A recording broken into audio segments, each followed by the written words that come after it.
Our mind is the one which is driving our body. Everybody has different levels of endurance. If you believe you can, you can. So I began my first teaching assignment in 1989 and I quit school in 2020.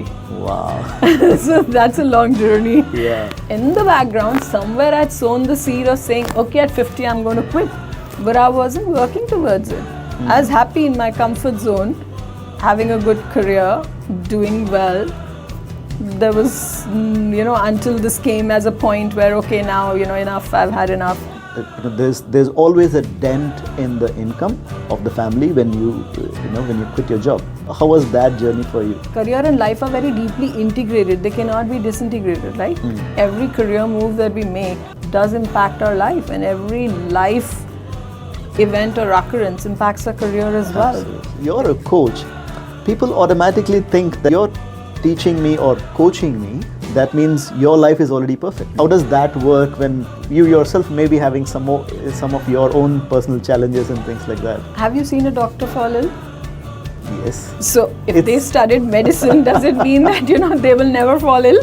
They're also human beings, Absolutely. Right? Ladies and gentlemen, boys and girls, welcome to another episode of Your Own Boss.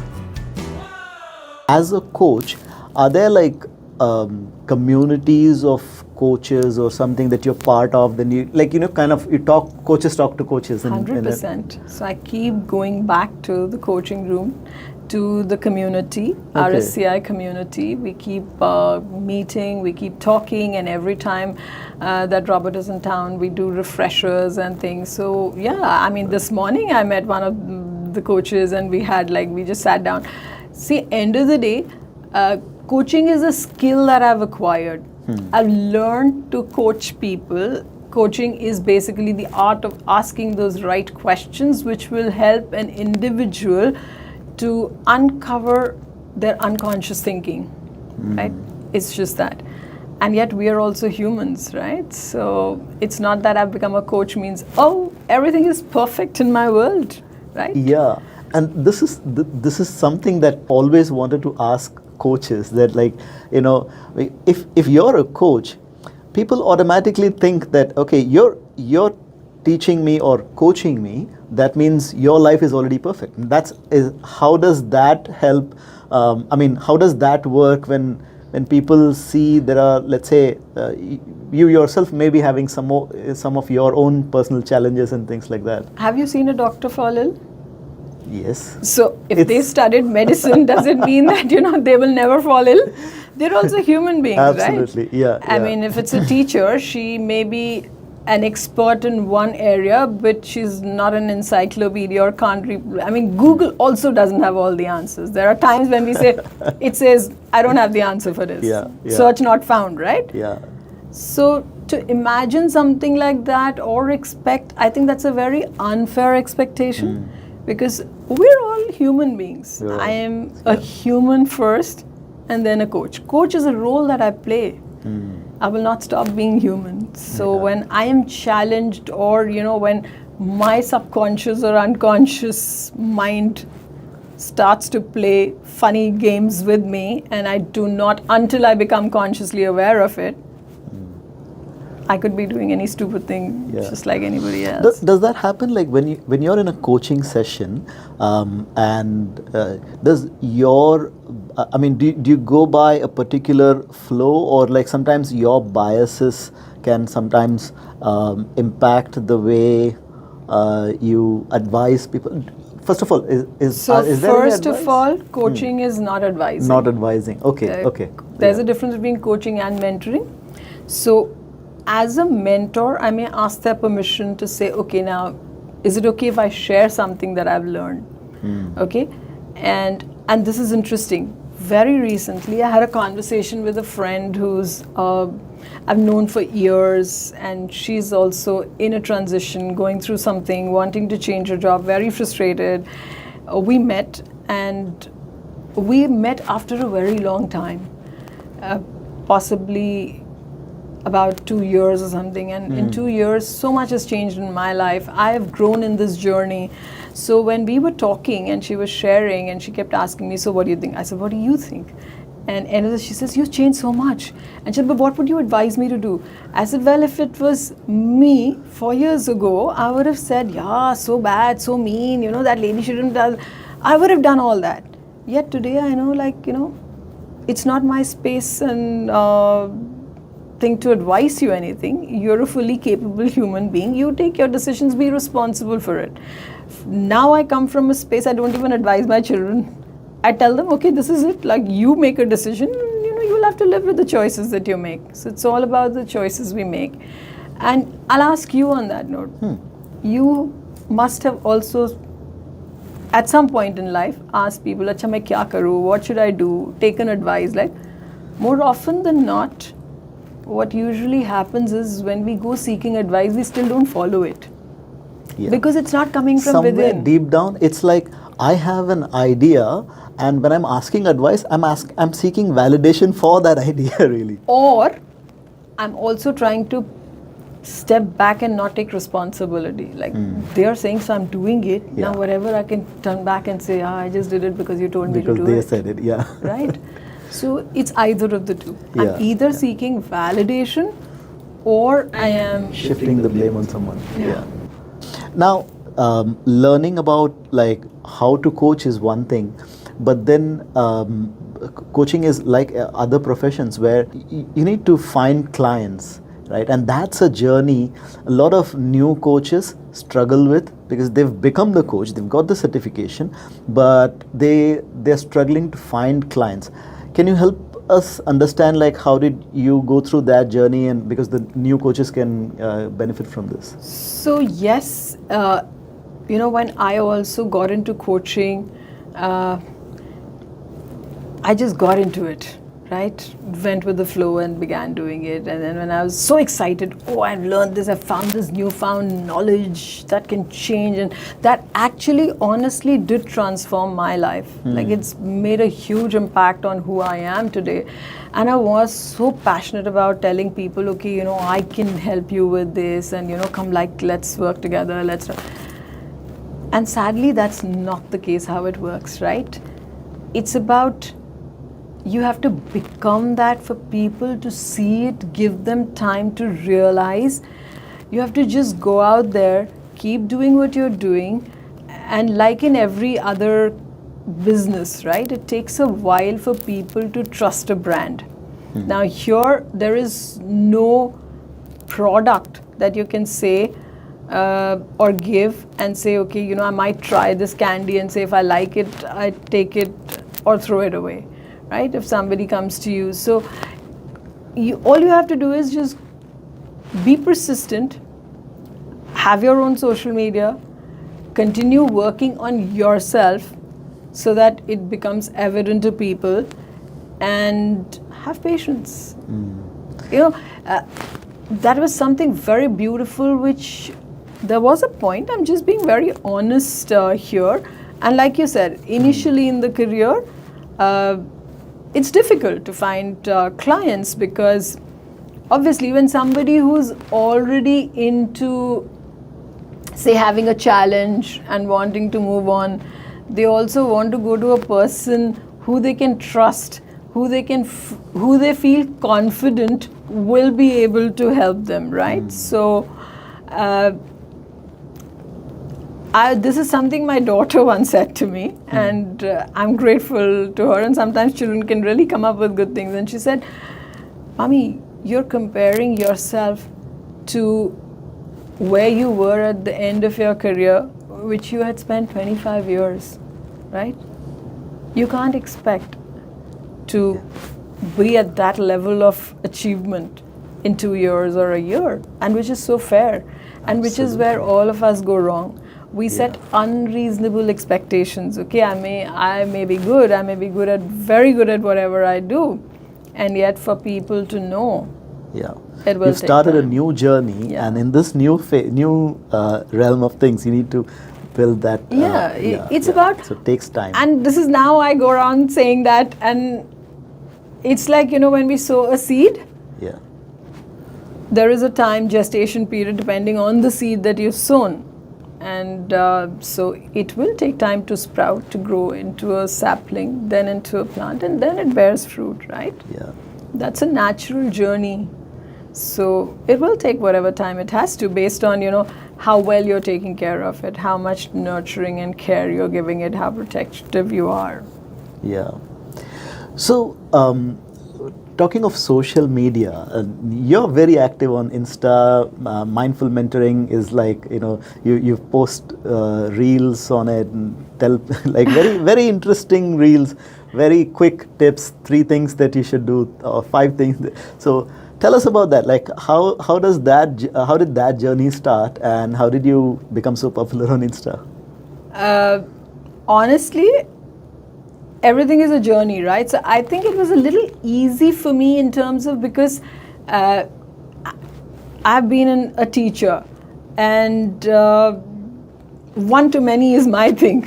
I always am happy when I have a group of people in front of me, because that teacher in me still lives, right? And coaching is much like that.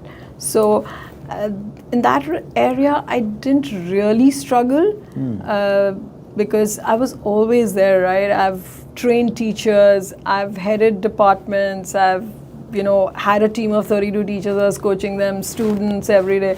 So I think that was fairly easy. If I look back, it didn't take much effort. Yeah. Great. And can you tell us about the journey as a coach, now that you're like coaching people, and you must have seen different people, different challenges, different things, and the transformation that they go through after that coaching. Anything that stands out? Like we obviously, for confidentiality reasons, we don't want to name anybody or mention any, like give any hints on that. But then I want some examples of like what kind of challenges do people face when they go to a coach, and how does going to a coach help them in their life? So yes, in my kind of career, confidentiality is a big thing. Obviously, today, tomorrow, if we were to work together for some reason, you wouldn't want me going around telling everybody. And that's funny, right? When people come and ask, how many and who have you worked with? I mean, like, should I be giving your name out to people and telling, you have this? So yeah, that's funny when people say reviews. And there are times when, clients wouldn't even want to review, because it's, after all, their name which will go out and reveal, right? So nobody wants to accept. As human beings, we have this tendency, we always want to portray all is well. All is well, all is well. Yes, ideally that is the way it should be if we believe it, and yet we all have challenges, right? And I think why coaching has now gained or is essential, I would say, is because there was a time in life when, if I look back at my childhood and before, there was very well defined roles in life, right? My mom's era, it was accepted that the woman would play this role and the man would play this role, and there was little overstepping. While as time evolved, we've complicated our lives in that aspect, because we're all in each other's space. Equality is what we believe in, and no judgment. It's a good thing, right? I mean, because as human beings, we are equally capable of doing both roles, but then that has also shifted the dynamic somewhere. And while the whole world grew around empowering women, we conveniently at some point forgot that there needs to be a shift in everybody's mindset. And so challenges do appear. And challenges that my clients come to me are in all areas. Yeah. It could be career, where they feel, they're not getting recognition, or they're always being made to feel small. Office politics and all that, infidelity, single parenting, and while clients, women who have actually consciously made the decision to take a back seat because of parenting, and yet feeling so frustrated, right? So it's a whole range of things, all humanly things, Yeah. right? Yeah. Just being very vulnerable, Yeah. and that's okay. We all go through that. And I think this is an important thing that I want to tell the audience, that different phases of life, different aspects of life, we all face challenges. Like if you're a woman who's taken a motherhood break and then you want to get back to career, or thinking whether or not, or should I not, or you feeling that you have that mom guilt, or if you're a career person and you're stuck in your career, there are so many different challenges we all face. We all do, and these are times when we feel like we're stuck, and we just need a helping hand, and that's when a coach is required. That's when you go to Namita, and she can help. Namita, when one thing I do want to touch upon is, before we started the podcast, you were talking about glasses. Like, I wear glasses, and I wear glasses since I was a teenager. And you said you used to wear glasses. Tell us about that. Like, how did you get rid of that? Thank you for asking about that. And like you said, help. So I feel it's not about helping, it's about shifting perspective, right? And because I cannot physically help you, I cannot do anything to you. I mean, coaching is not a process where I do anything to my clients. So we just partner in a thought-provoking process where I can shift their perspective and help them see things differently. And just, you can either make life difficult for yourself or easy. And it can get as easy as you want it and as difficult as you want it. Going back to your question about glasses, right? I used to wear glasses until 2 years ago because I did my life coach training in early 2022.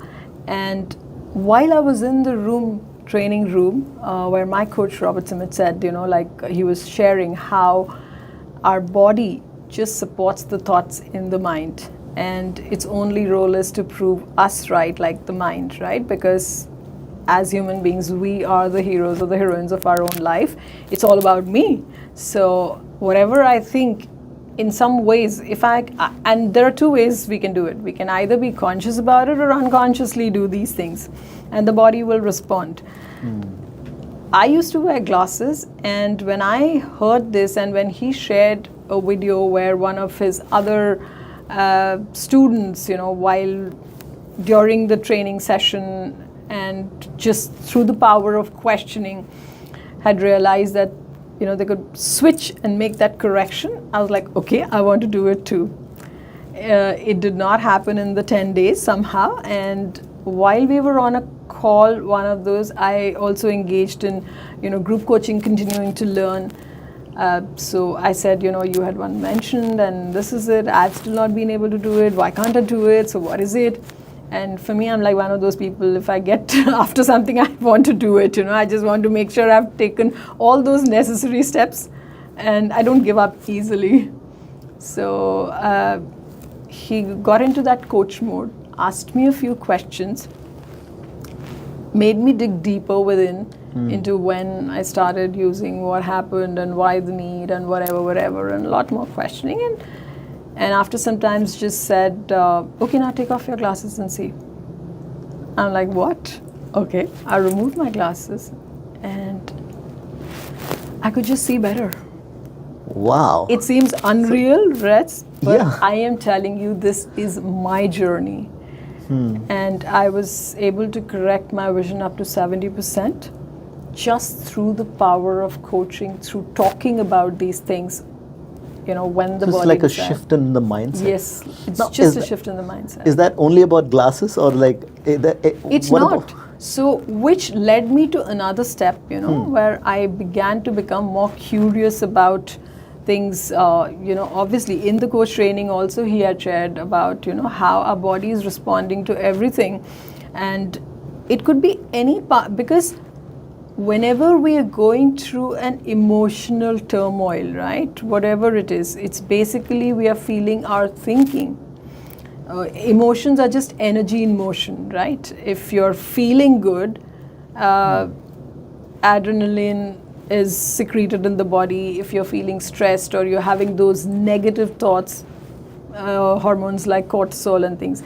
And what happens is when repeatedly you're thinking those things, which hormones are being secreted all the time, right? So to support it, they get stuck in different places.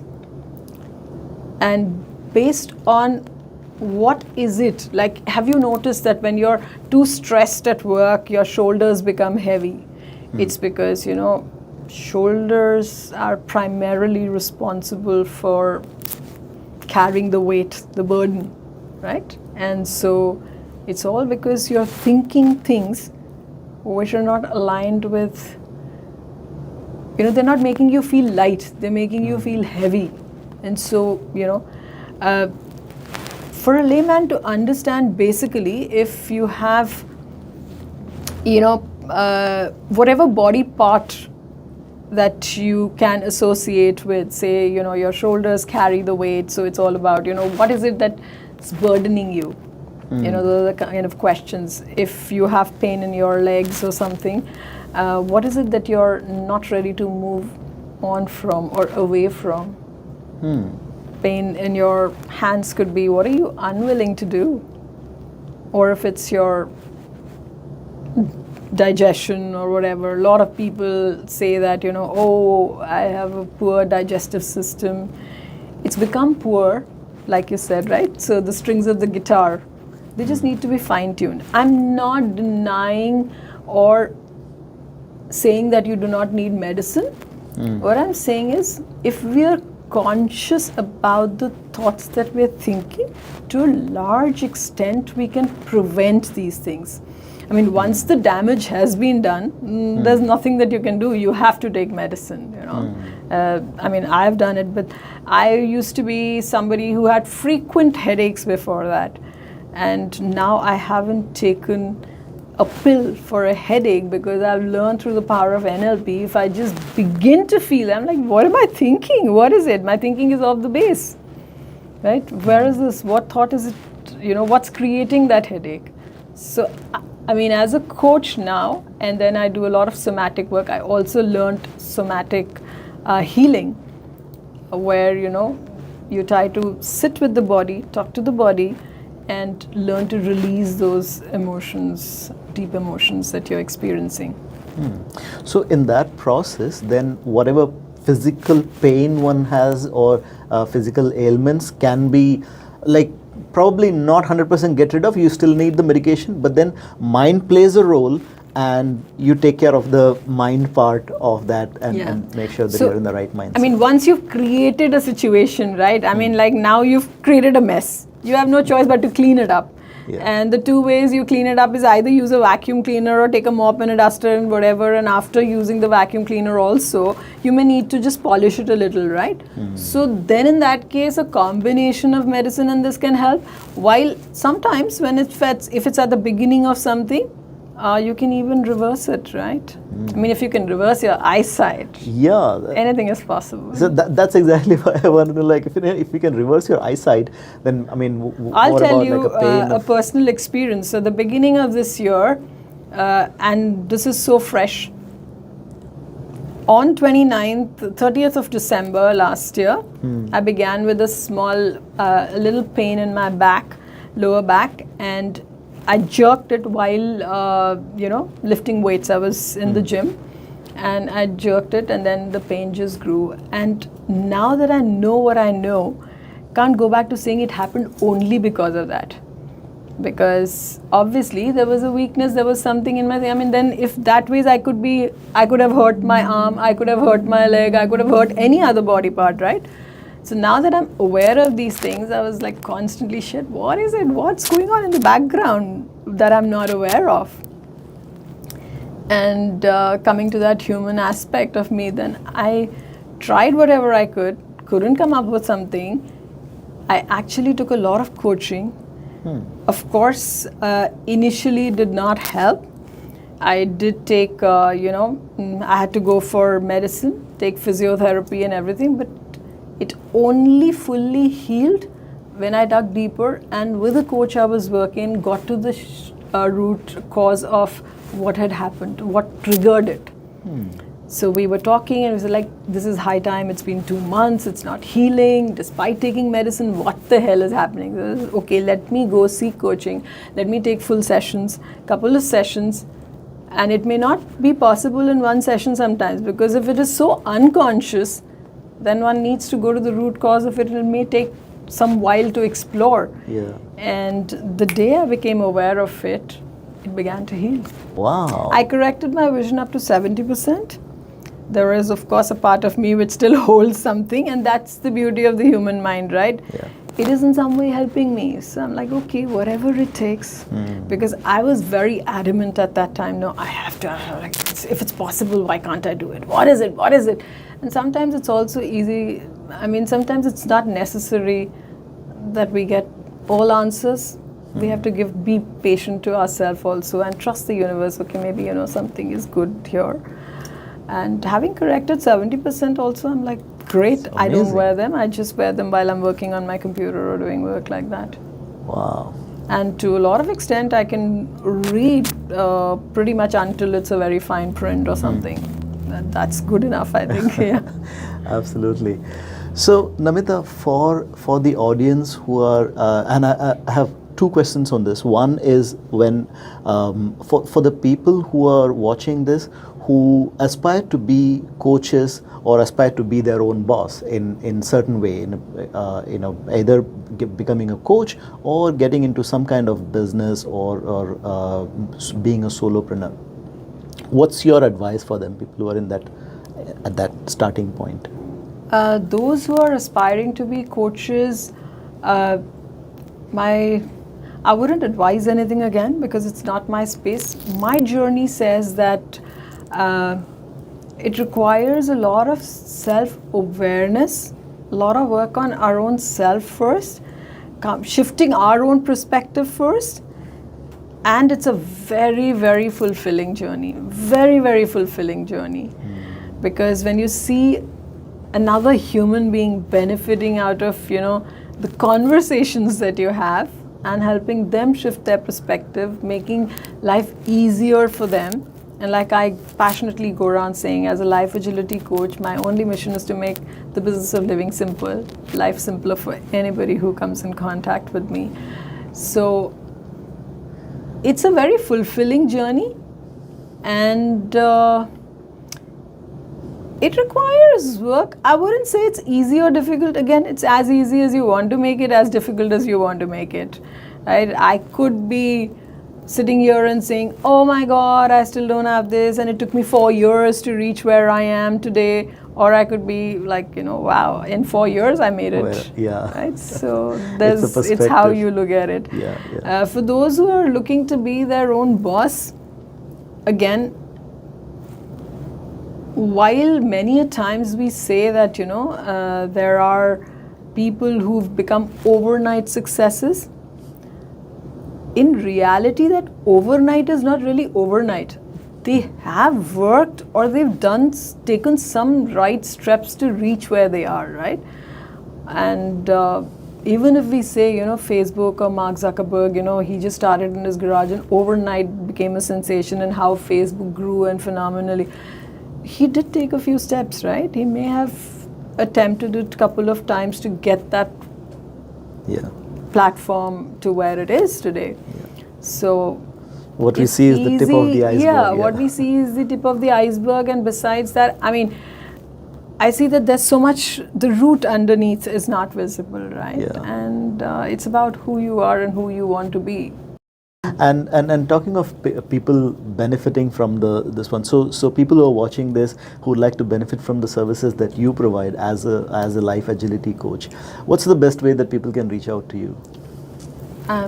Like you said, I'm there on Instagram, and there on LinkedIn, and please feel free to connect. I'd be more than happy to have a conversation with no condition attached to whether we can work together or not. A 20-minute conversation with anybody who wants to explore what coaching is, how it can benefit them, and how they can. So I'm passionate about, because that's my own journey of working with people who are in any kind of transition, And that's my niche, and that's why I say life agility, where because we need more fluidity at that time to swim through and navigate to reach to the other side wherever we want to be. Yeah, it's important to be agile. Yeah, so- it's important to be agile. Yeah. So happy to have a conversation with anybody who's willing to.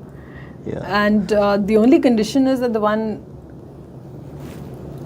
asking or seeking a conversation has to be willing to change, because we cannot continue doing what we've been doing and expect different results, right? So we have to do things differently. So if you're willing to commit to doing things differently, then let's talk. Brilliant. Yes. And your Insta handle is It's Mindful Mentoring by Namita. okay. And Mindful I'm there Mentoring on by LinkedIn. Namita. Sure. So we'll include the link to your Insta profile and your LinkedIn profile in the show notes and in the YouTube you. description, so people can Thank reach you. out to you from there. Cool. Namita, thank you so much for taking our time and sharing your journey and your story with us. It was such a wonderful conversation. Thanks for Thank coming you on the so show. much. Let's make the business of living simpler. Let's make life easy. Thank Absolutely. Thank you. So, ladies and gentlemen, boys and girls, that was Namita Malhotra, the founder of Mindful Mentoring and Life Agility Coach. And you've been watching and listening to Be Your Own Boss.